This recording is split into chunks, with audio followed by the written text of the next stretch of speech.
What is up, you guys? I have been with the content, with the YouTube videos, because I have just finally let loose. And now the ideas, the inspiration, the drive is flowing through me. Being a perfectionist, although it can have its pros, also has a lot of cons when you don't tame it. I feel like I grew up always being really proud of being a perfectionist. I will say there is a joy of putting in work into something and making it like as perfect as it can be. You know, it's like super satisfying. Everything is in place. It feels good to look at. But when I'm talking about like perfectionism, it goes beyond just the physical things that we see in a project in front of us. For instance, in the things that we do in our day-to-day and needing to be so perfect to the point that it almost paralyzes you. I feel like sometimes because we put this pressure on ourselves to get everything so perfect, to have everything so down to a T, doing it correctly and doing it so that we could be proud of whatever it is that we do,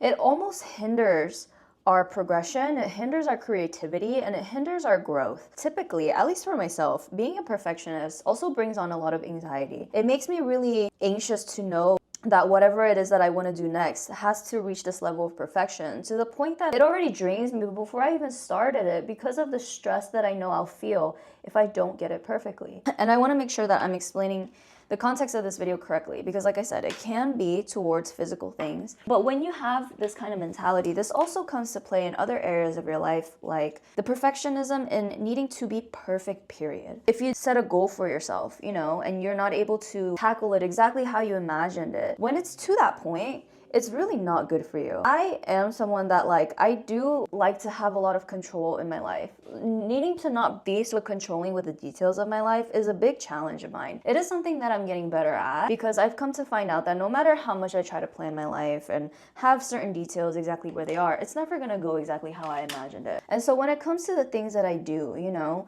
sometimes I have like a to-do list in my day and I get paralyzed, like stuck on my phone, because I know that that to-do list is really intimidating for me, almost challenging. How good of a job can you do when you do this? Like in the time that you want to do it and the way that you want to execute it. You know what I mean? Like it's the little details that almost gets me really stressed. In subtle ways, when you think like that and you live like that, you don't really realize that that starts to affect your self-worth. It starts to affect what it is that you think that you deserve. You create this benchmark in your mind that you think you have to reach that level of perfectionism to be able to receive and deserve what it is that you want for yourself. And you know what? It's tricky to catch when that's happening because it's sneaky. I find that even though I've worked really hard to find my self-worth, sometimes I don't realize that I still have this level of perfectionism where I forget to just have fun. Have fun in the things that I do. Even though we can strive for a level of perfectionism we want to see in our own work and be proud of it, we're still human.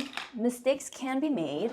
Delays can happen. And that's something that I really had to check myself in when it comes to things like YouTube. In the past, I was really inconsistent with YouTube because I put this pressure on myself to think that everything that I put out on YouTube, the vlogs that I did, the editing that I did, the message that was in the video had to be with no mistakes because of this fear of disappointing myself. That's a benchmark that you set out for yourself. And then when it comes to other areas of my life, get up at a certain time. Don't scroll on your phone for a certain amount of time. Don't lay on the couch for a certain amount of time. That kind of stuff. When I wasn't able to reach all the goals, it would make me feel like such a failure that it would cause this almost like self-sabotage where I was like, I wasn't able to do it. And now the goals that I have for myself, the person that I'm wanting to envision for myself, I'm just unable to reach her because I'm not even disciplined to be that perfect. So do you get what I'm saying? Where this level of perfectionism starts to affect every area of your life. So when I started joining YouTube again, diving into makeup again, and doing the things that I like to do,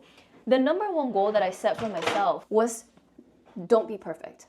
And so now the way that I kind of approach these things is sometimes I do watch back on these videos where I'm like, I wish I did mention this a little more or made it a little bit more clear. But at the end of the day, the video is going to reach who it's going to reach. The people that get it will get it, and the people that don't won't. And maybe, you know, things could be better here and there, but is it really that big of a deal? Like, is life just gonna keep going on and learn from my mistakes and maybe do a little bit better of brainstorming a little more? You know what I mean? Like, we're all just learning life and going as is. I feel like people nowadays appreciate a level of authenticity, seeing that people are human. I've been in a really bad funk the last few weeks. I was struggling a little bit to get up and do the things that I needed to do because I just felt like there's a lot in my life falling apart right now, but with intention. And then it's just kind of started affecting my mental health. And at some point, it was just like I was sitting around letting myself fall deeper into a hole. Like, I would never look at somebody else and think that because they're not an absolute perfect version of themselves, that they're not worthy of good things, success and love and this and that. What makes me worthy is the fact that I'm aware